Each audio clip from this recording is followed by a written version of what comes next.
देखिए, आज हम लोग ना इस वीडियो में क्लास करने वाले हैं महात्मा गांधी से संबंधित आपको जितने भी फैक्ट हैं, उन सारे फैक्ट को इसमें हम लोग देखने वाले हैं। ये देखिए हैंड रिटन नोट्स है और इसी नोट से मैंने जो है बहुत सारे एग्जाम दिए हैं और देखिए सारे सवाल जैसे कि आपको बीपीएससी में अब तक जितने भी सवाल पूछे गए हैं मैंने सब जगह जो है आपको हाईलाइट करके एग्जाम के बाद वहां लिख के भी रखा है। तो आप लोग अगर इसे कंप्लीट कर लेते हैं अच्छे से तो आप यकीन मानिए आपके आने वाले जो भी एग्जाम है, बीपीएससी हो गए, बीएसएससी हो गए, आपको टीआरई 4 हो गया, जो भी एग्जाम है आपके एक भी प्रश्न नहीं छूटने वाले हैं। ठीक है, तो एकदम ध्यान से आप लोग देखिएगा। आप लोग जो पढ़ रहे हैं उसे जरूर पढ़िए, इससे आप लोग एक बार रिवीजन जरूर कर लीजिए।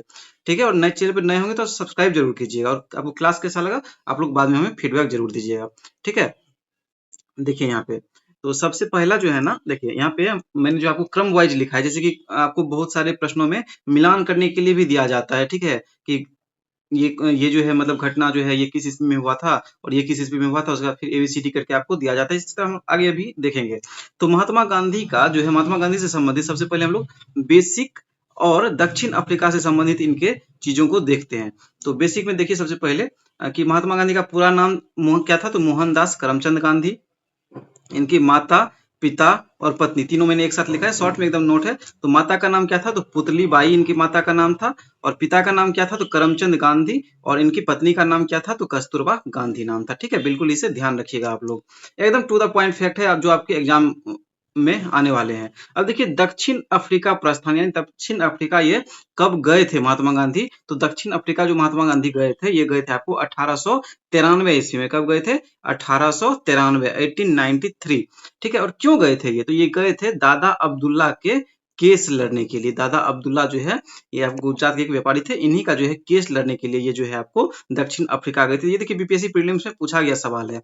ठीक है, तो इनको बिल्कुल याद रखिएगा इन चीजों को। ठीक है, बिल्कुल इस फैक्ट को याद रखिएगा, जो भी इसमें फैक्ट है बिल्कुल ध्यान रखना है। तो दादा अब्दुल्ला का केस लड़ने के लिए गए थे। अब देखिए वहीं पर, अब देखिए ये जो हम लोग देख रहे हैं ना, जैसे कि अब देखिए बेसिक एंड दक्षिण अफ्रीका आप लोग देख रहे हैं, तो अभी जो आपको जितने सारे फैक्ट ये मिलने वाले हैं यहाँ तक। अब देखिए गांधी जी के दर्शन, दार्शनिक और राजनीतिक गुरु से संबंधित यहाँ पे फैक्ट है, तो मैं आपको बताता चलूंगा। तो अभी जो भी आप फैक्ट यहाँ पे देखेंगे ये सारे आपको दक्षिण अफ्रीका से संबंधित ही फैक्ट होंगे, यानी कि वहां पे ही जो इन्होंने कार्य किया है उसी के बारे में हम लोग पहले इसे देखेंगे और इसी तरह से क्रम वाइज हम लोग बढ़ेंगे। तो एकदम इसीलिए मैं आपको कह रहा हूँ कि ध्यान से देखिएगा। तो अभी जो है अब देखिए हम लोगों ने यहाँ देखा दक्षिण अफ्रीका प्रस्थान कब किया, तो 1893 में। अब इसके बाद जो है यहाँ पे आप लोग देखेंगे कि यहाँ पे इन्होंने नेटाल इंडियन कांग्रेस की स्थापना की। बहुत सारा सवाल पूछा जाता है कि नेटाल इंडियन कांग्रेस की स्थापना महात्मा गांधी ने कहाँ किया था, तो इन्होंने दक्षिण अफ्रीका में किया था। दक्षिण अफ्रीका में किया था। और कब किया था इन्होंने, तो 1894 ईस्वी में, 1894 में किया था। आप लोग कमेंट में जरूर बताइएगा कि दक्षिण अफ्रीका में इन्होंने किस स्थान पे किया था। ये भी बहुत इंपॉर्टेंट फैक्ट हो जाता है, आपसे बहुत बार पूछा जाता है दक्षिण अफ्रीका और जगह का नाम, तो आप लोग कमेंट में जरूर कीजिएगा। मैं इसीलिए बोल रहा हूँ क्योंकि मुझे पता है कि आप लोग की देखिए 26 जुलाई को एग्जाम होने वाली थी बीपीएससी की और आप लोग तैयारी जरूर किए होंगे, तो आपको जरूर याद होगा। आप लोग कमेंट में जरूर कीजिएगा कि दक्षिण अफ्रीका में इन्होंने नेटाल इंडियन कांग्रेस की स्थापना कहाँ की थी। आप लोग टाइप करेंगे तो याद भी रहेगा, इसलिए कमेंट जरूर कीजिएगा, टाइप जरूर कीजिएगा इसको। फिर देखिए वहीं पे इन्होंने फिनिक्स फॉर्म की भी स्थापना की थी। कहाँ पे, देखिए इसमें मैंने आपको लिख दिया है, जगह का नाम डरबन में किया था दक्षिण अफ्रीका में 1904 ईस्वी में। तो ये भी बिल्कुल ध्यान रखना है। फिनिक्स फॉर्म की स्थापना भी इन्होंने दक्षिण अफ्रीका में ही की थी। कब की थी, तो 1904 ईस्वी में दक्षिण अफ्रीका के डरबन में की थी। और आपको कमेंट में क्या बताना है कि नेटाल इंडियन कांग्रेस की स्थापना महात्मा गांधी ने 1894 में दक्षिण अफ्रीका में कहाँ किया था। ठीक है, अब देखिए टॉल्स्टॉय फॉर्म की भी स्थापना इन्होंने दक्षिण अफ्रीका में ही की थी। दक्षिण अफ्रीका के जोहान्सबर्ग में इन्होंने कब किया था, तो 1910 में। अब देखिए ये जो डेट है ना, इस डेट से आपको संबंधित सवाल पूछ दिया जाता है, जैसे कि नाम दे दिया जाता है और आपको बोल दिया जाता है कि क्रम में इसके स्थापना वर्ष के क्रम में आप इसे सजाएं। तो इसलिए आप लोग बिल्कुल ध्यान रखिएगा, यहाँ पे मैंने आपके लिए क्रम में ही सारी चीजों को लिखा है। अब देखिए प्रथम जेल यात्रा, यानी दक्षिण अफ्रीका में ही जो है ये महात्मा गांधी जो है आपको जेल भी गए थे। तो वो आपको कब गए थे, तो 1908 ईस्वी में गए थे। ठीक है, 1908 में, ये बिल्कुल आप लोग ध्यान रखिएगा। अब देखिए अंतिम रूप से भारत वापसी, यानी कि महात्मा गांधी का भारत में जो है वापसी कब हुआ था, तो इनका वापसी जो है आपको 9 जनवरी 1915 को हुआ था। कब हुआ था, तो 9 जनवरी 1915 को हुआ था, जिसके लिए हम लोग जो है प्रत्येक वर्ष प्रवासी भारतीय दिवस बनाते हैं। तो वो महात्मा गांधी का जो है भारत में आने का समय ही है वो। ठीक है, 9 जनवरी को 1915 को महात्मा गांधी दक्षिण अफ्रीका से महात्मा गांधी भारत लौटे थे। ठीक है, तो इसी दिन को जो है हम लोग प्रवासी भारतीय दिवस के रूप में मनाते हैं। अगला देखिए यहाँ पे पॉइंट है, यहाँ पे गांधी जी के दार्शनिक और राजनीतिक गुरु। अब यहाँ पे हम लोग गांधी जी के दार्शनिक और राजनीतिक गुरु, अब जब यहाँ पे महात्मा गांधी आ गए हैं, भारत आ गए हैं, तो अब यहाँ से इनका जो है भारत की यात्रा यहाँ पे स्टार्ट होगी, यानी कि कौन से आंदोलन में भाग लिए, कौन से कार्य इन्होंने यहाँ पे किया, कौन कौन से आंदोलन किए, सारी चीजों को अब हम लोग यहाँ पे देखेंगे। इससे पहले हम लोगों ने यहाँ पे देखा है अभी कि दक्षिण अफ्रीका में महात्मा गांधी ने क्या क्या किया, ठीक है। तो इन फैक्ट को बिल्कुल याद रखना है, ठीक है। ये जो आपको है पीडीएफ, इसका आपको टेलीग्राम ग्रुप पे मिल जाएगा, ठीक है। टेलीग्राम चैनल जो है आपको रैंकर डिफाइन का, उस पर मिल जाएगा। आप लोग टेलीग्राम चैनल जरूर ज्वाइन कीजिएगा और शेयर जरूर कीजिएगा, ताकि मुझे भी जो है मोटिवेशन मिले। देखिए, आप लोग शेयर करते हैं, लाइक करते हैं और अपना ओपिनियन हमें देते हैं, तो हमें भी अच्छा लगता है कि मैं आपके लिए इतनी मेहनत कर रहा हूं, तो आप लोग हमें सपोर्ट कर रहे हैं, ठीक है। तो आप लोग जरूर जो है कमेंट जरूर कीजिएगा कि आपको यह क्लास कैसा लगा और इसके बाद आपको अगला टॉपिक कौन सा चाहिए, तो मैं उसके हिसाब से ही जो है आपके लिए क्लास लाता रहूंगा और आपका ये रिवीजन होता रहेगा। और टू द पॉइंट आपको एकदम फैक्ट यहाँ पे देखने को मिलेगा, ठीक है। सारी चीजें आप लोग सब जगह देख ही रहे हैं, तो साथ में इसे आपको लेकर चलना है, आपके लिए बहुत फायदेमंद है। आपके कोई भी वनडे एग्जाम का सवाल जो है निश्चित तौर पर इससे एक भी मिस नहीं होने वाला है, ठीक है। ये टॉपिक, इस टॉपिक से अगर आपका सवाल आ जाता है तो अब देखिए यहाँ पे गांधी जी के दार्शनिक और राजनीतिक गुरु की हम यहाँ पे बात करते हैं, ठीक है। तो देखिए भाई, यहाँ पे आपको राजनीतिक गुरु, तो गांधी जी के ना राजनीतिक गुरु, तो गांधी जी के राजनीतिक गुरु कौन थे? तो गांधी जी के राजनीतिक गुरु जो थे आपको गोपाल कृष्ण गोखले थे। ये क्वेश्चन आपको पूछा जा चुका है, कब? तो देखिए 63rd बीपीएससी में आपको सवाल पूछा गया था। राजनीतिक गुरु गोपाल कृष्ण गोखले थे आपको महात्मा गांधी के। महात्मा गांधी के दार्शनिक राजनीतिक गुरु कौन थे? तो गोपाल कृष्ण गोखले। अब देखिए लूसेंट में आप लोग पढ़े होंगे कि सुभाष चंद्र बोस के भी जो है राजनीतिक गुरु थे। तो आप लोग कमेंट कीजिएगा सुभाष चंद्र बोस के राजनीतिक गुरु कौन थे। अब यहाँ पे राजनीतिक गुरु है इसलिए मुझे याद आ गया, तो आप लोग कमेंट में जरूर बताइएगा कि सुभाष चंद्र बोस के राजनीतिक गुरु कौन थे, ठीक है। ताकि आपको भी क्लियर रहेगा। आप लोग जो साथ में कमेंट करते जाएंगे तो आपको, जैसे कि यहाँ राजनीतिक गुरु पर है, महात्मा गांधी के राजनीतिक गुरु गोपाल कृष्ण गोखले थे, ठीक है। तो आप लोग गोपाल कृष्ण गोखले के भी राजनीतिक गुरु थे, ये भी आप लोग पढ़े होंगे कहीं ना कहीं, ठीक है, बिल्कुल याद होगा। तो सुभाष चंद्र बोस के और गोपाल कृष्ण गोखले के राजनीतिक गुरु कौन थे, ये भी आप लोग कमेंट कीजिए, ठीक है। देखिए मैं आपसे जो कह रहा हूँ कमेंट करने आप लोग निश्चित कीजिएगा, क्योंकि कमेंट करने से क्या होगा ना, आप सर्च करेंगे, बुक में खोजेंगे, गूगल सर्च करेंगे, कहीं से खोजेंगे, टाइप करेंगे, चीजें याद रह जाएंगी, ठीक है। अब देखिए गांधी जी के आध्यात्मिक गुरु की बात करें, अगर गांधी जी के आध्यात्मिक गुरु की, तो ये कौन थे? तो श्रीमद राजचंद्र थे। श्रीमद राजचंद्र, ये देखिए सवाल आपको बहुत इंपॉर्टेंट हो जाता है कि श्रीमद राजचंद्र जो महात्मा गांधी के आध्यात्मिक गुरु थे, ये किन्हें मानते थे? तो ये देखिए श्रीमद राजचंद्र जो थे, ये दार्शनिक थे, तो जैन दार्शनिक थे। इसमें भी बहुत बार कंफ्यूजन हो जाता है, जैन दार्शनिक या बौद्ध दार्शनिक। तो आपको याद रखना है कि श्रीमद राजचंद्र जो थे महात्मा गांधी के आध्यात्मिक गुरु, ये आपको जैन दार्शनिक थे, ठीक है। अब देखिए महात्मा गांधी के प्रेरणा स्रोत की अगर बात करें, महात्मा गांधी के प्रेरणा स्रोत या विचारक की बात करें, तो जॉन रस्किन से ये बहुत प्रभावित थे।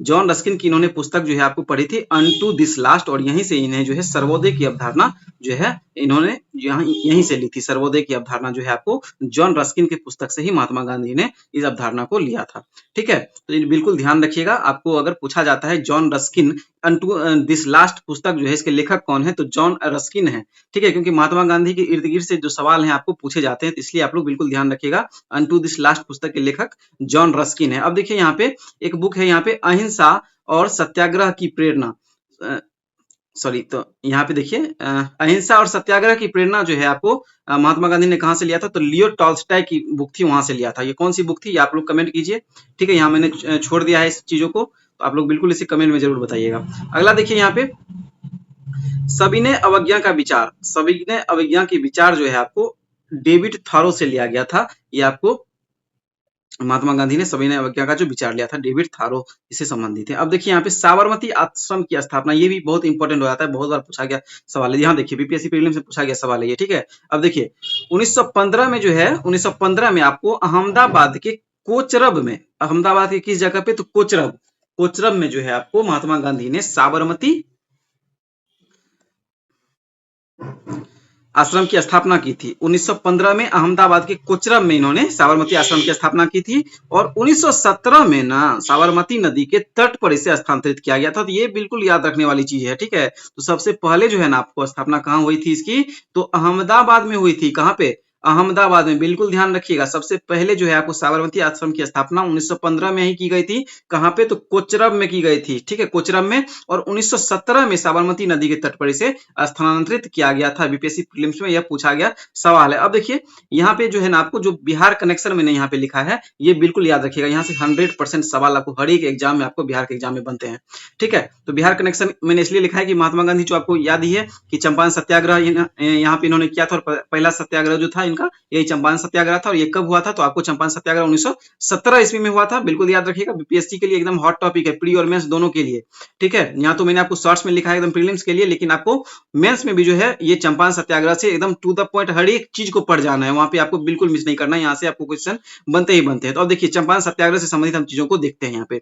तो निमंत्रण, तो चंपारण सत्याग्रह जो है यह जो हुआ था, इससे पहले की कुछ घटना है, जैसे कि चंपारण आने के लिए जो है महात्मा गांधी को किन्होंने जो है आमंत्रित किया था। तो आमंत्रित यानी निमंत्रण किसने दिया था? तो लखनऊ अधिवेशन 1916 में राजकुमार शुक्ल के द्वारा जो है महात्मा गांधी को चंपारण आने का इनको निमंत्रण दिया गया था, ठीक है। कब दिया गया था? तो कहां पे दिया गया था? तो लखनऊ अधिवेशन 1916 में। ये बिल्कुल ध्यान रखना है, लखनऊ अधिवेशन 1916 में। और ये देखिए बीपीएससी 67th पीढ़ी में पूछा गया सवाल है, ठीक है। बिल्कुल इसे याद रखिएगा।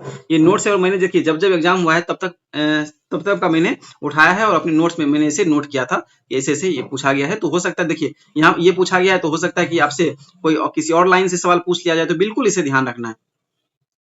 अब देखिए इनके सहयोगी, चंपारण सत्याग्रह के दौरान अगर बात करें कि महात्मा गांधी के सहयोगी की बात करें, कौन कौन सहयोगी थे, तो इसमें आपको डॉक्टर राजेंद्र प्रसाद, अनुग्रह नारायण सिंह, जेबी कृपलानी, महादेव देसाई, नरहरि पारिख, ये सारे लोग जो है आपको चंपारण सत्याग्रह में महात्मा गांधी के सहयोगी थे। अब ये भी सवाल जो है आपको यहाँ पे सहयोगी से आपको बीपीएससी 63rd में पूछा गया, 65th में, सॉरी 65th में पूछा गया है, ठीक है। तो बिल्कुल याद रखिएगा इनके सहयोगी का नाम। आप टेस्ट मारते होंगे तो उसमें भी आपको ये सवाल बहुत बार देखने को मिलता होगा, ठीक है। तो ये नाम बिल्कुल याद रखना है, बिल्कुल भूलिएगा मत, बहुत इंपॉर्टेंट है। डॉक्टर राजेंद्र प्रसाद, अनुग्रह नारायण सिंह, जेबी कृपलानी, महादेव देसाई, नरहरि पारिख, ये सारे जो है महात्मा गांधी की एकदम कोर टीम, जो कहता है कोर टीम, वो टीम थे, ये सहयोगी थे महात्मा गांधी के, बिल्कुल ध्यान रखना है। अब देखिए मुद्दा क्या था यहाँ पे चंपारण में सत्याग्रह करने का, तो तिनकठिया प्रथा यहाँ की मुद्दा थी। तिनकठिया प्रथा, जिसमें आपको 3/20 यानी भाग पे नील की खेती करनी पड़ती थी, प्लस अवैध कर देना पड़ता था। और देखिए यहाँ पे एक क्वेश्चन बनता है कि ये जो अवैध कर था, इसे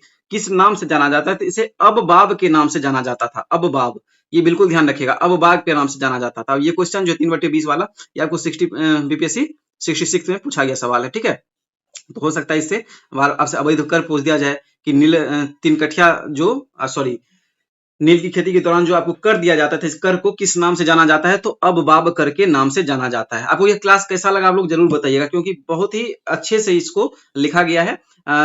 लिखा क्या गया है, नोट्स ये है, बहुत सालों का मेहनत है, और इस पे मैंने आपको जो छोटे बड़े पॉइंट हैं जहां से सवाल आने की संभावना है, उन सारे पॉइंट को भी मैंने इसमें ऐड कर दिया है, ठीक है।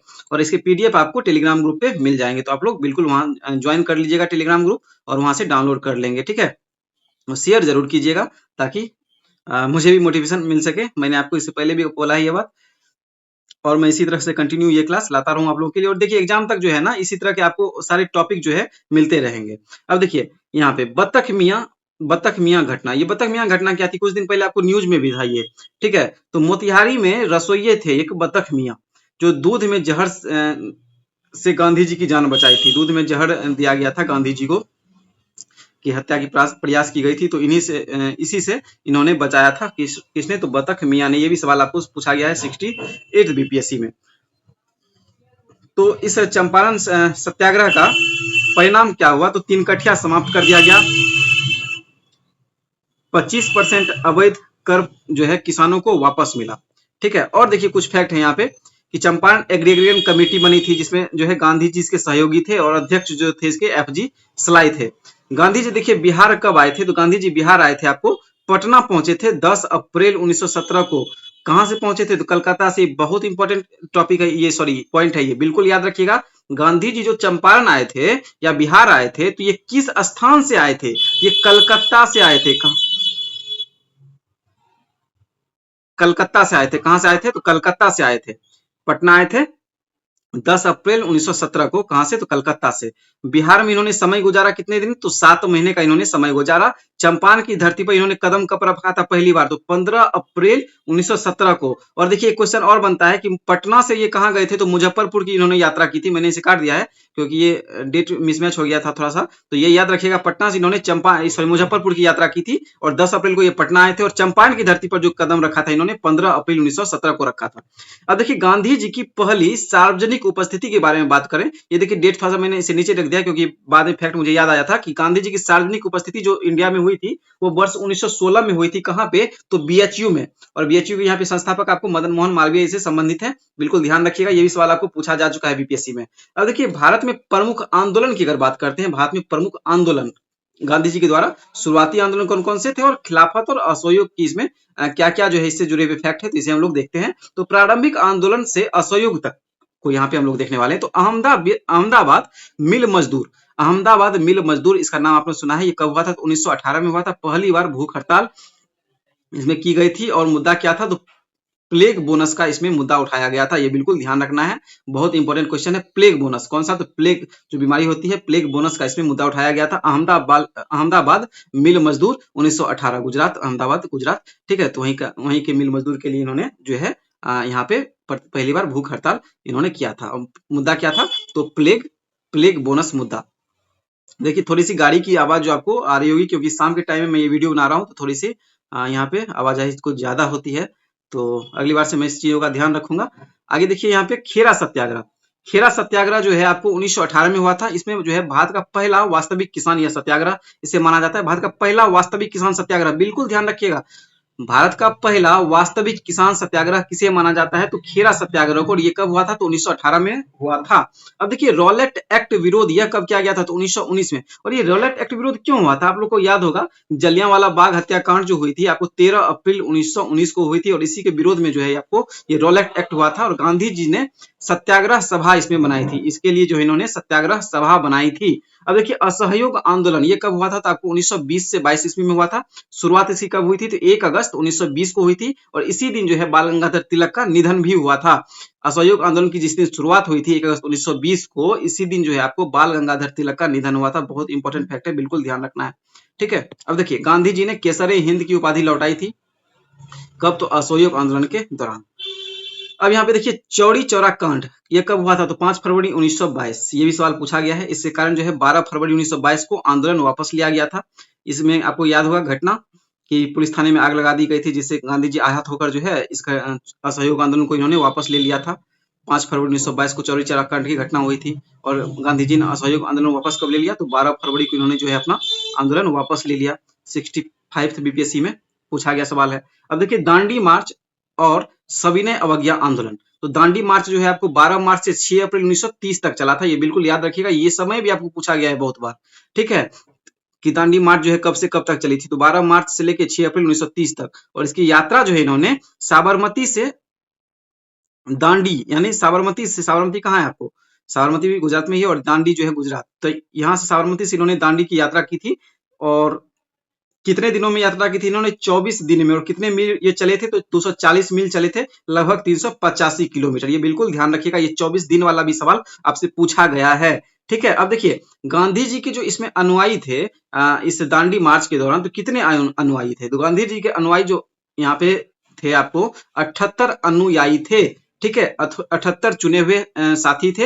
ये आपको पूछा गया है बीपीएससी 67 में, बिल्कुल ध्यान रखिएगा। अब ये देखिए यहाँ पे इंपॉर्टेंट फैक्ट एक ये हो जाता है कि बिहार से एकमात्र प्रतिभागी, ये जो 78 अनुयायी थे आपको दांडी मार्च के दौरान गांधी जी के साथ, इसमें बिहार से एकमात्र प्रतिभागी कौन थे? तो गिरिवरधारी चौधरी। ये बिल्कुल याद रखिएगा। और इन्हें जो है आपको कारू बाबू के नाम से भी जाना जाता था। जैसे कि आप सभी को मालूम है कि बिहार में कुछ ना कुछ उपनाम दे दिया जाता है जो बड़े लोग होते हैं, या वैसे भी आप लोग गांव घर में भी देखेंगे तो ओरिजिनल नाम सर्टिफिकेट नाम कुछ और होता है और जो है उन्हें किसी और नाम से बुलाया जाता है। तो गिरिवरधारी चौधरी जो थे आपको बिहार से एकमात्र प्रतिभागी थे गांधी जी के साथ दांडी मार्च में। और इन्हें जो है कारू बाबू के नाम से जाना जाता था। किस नाम से? तो कारू बाबू के नाम से जाना जाता था। ये भी बिल्कुल याद रखिएगा, बीपीएससी के लिए स्पेशल फैक्ट, एकदम से बहुत इंपॉर्टेंट फैक्ट है ये। ठीक है, अब देखिए इसमें इन्होंने नमक कानून तोड़ा। नमक कानून कब इन्होंने तोड़ा? तो 6 अप्रैल 1930 को तोड़ा।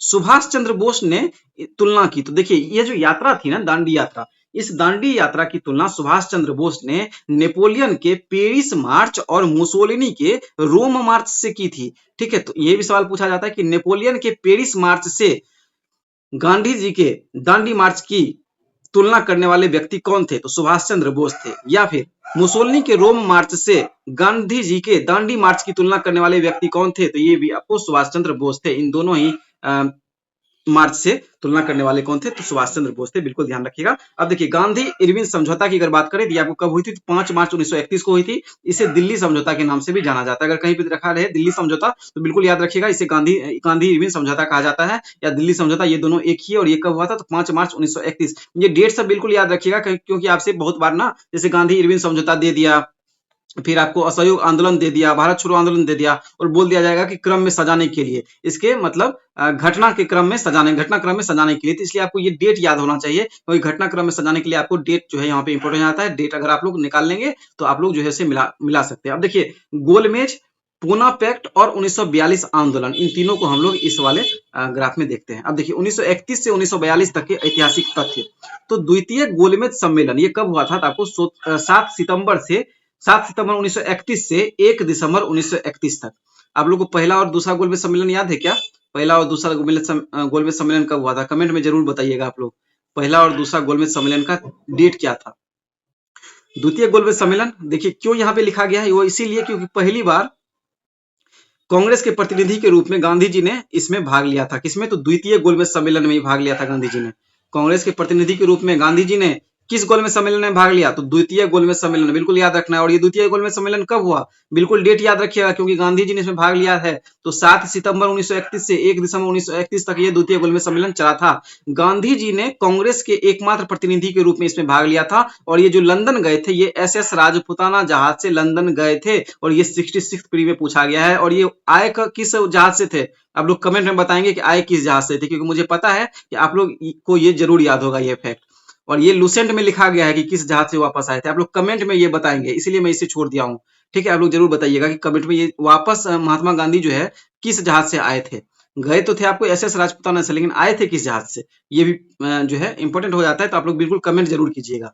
आगे देखिए, अब पूना पैक्ट 24 सितंबर 1932 को हुआ था। 24 सितंबर 1932 को गांधी जी और डॉक्टर भीमराव अंबेडकर के बीच हुआ था। कहां पे हुआ था? यरवदा जेल में हुआ था। ये भी इंपॉर्टेंट है। कहां पे हुआ था? तो यरवदा जेल में हुआ था। और ये आपको BPSC 56 और 59 प्रीलिम से पूछा गया सवाल है। ठीक है, बिल्कुल इसे याद रखिएगा।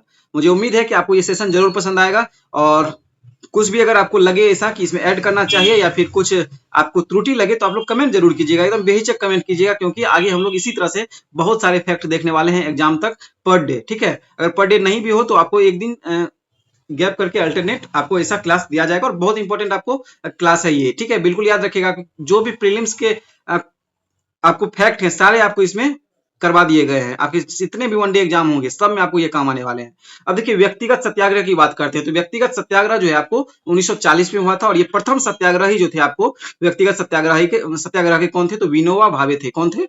विनोबा भावे थे। और द्वितीय सत्याग्रही की बात करें तो व्यक्तिगत सत्याग्रह के द्वितीय सत्याग्रही जवाहरलाल नेहरू थे। और देखिए, तृतीय सत्याग्रही, इसके बारे में आपको 67 प्रीलिम से पूछा गया था। ठीक है, और आपको टीचर वाले एग्जाम में ही पूछा गया है। तो तृतीय सत्याग्रही, खास आमतौर पे लोग जो है ये दोनों सत्याग्रह ही याद करते हैं और तीसरा नहीं करते हैं। और सवाल देखिए BPSC कहां से पूछा? तीसरा से पूछ दिया है। ठीक है, तो बिल्कुल याद रखिएगा कि व्यक्तिगत सत्याग्रह के तृतीय सत्याग्रही कौन थे? तो ब्रह्मदत्त थे। ठीक है, ब्रह्मदत्त थे। प्रथम विनोबा भावे, द्वितीय जवाहरलाल नेहरू और तृतीय ब्रह्मदत्त। प्रथम विनोबा भावे, द्वितीय जवाहरलाल नेहरू और तृतीय ब्रह्मदत्त, व्यक्तिगत सत्याग्रह के सत्याग्रही, बिल्कुल याद रखना है। अब देखिए, भारत छोड़ो आंदोलन। तो भारत छोड़ो आंदोलन आप सभी को मालूम है कब हुआ था? तो अगस्त 1942 में हुआ था।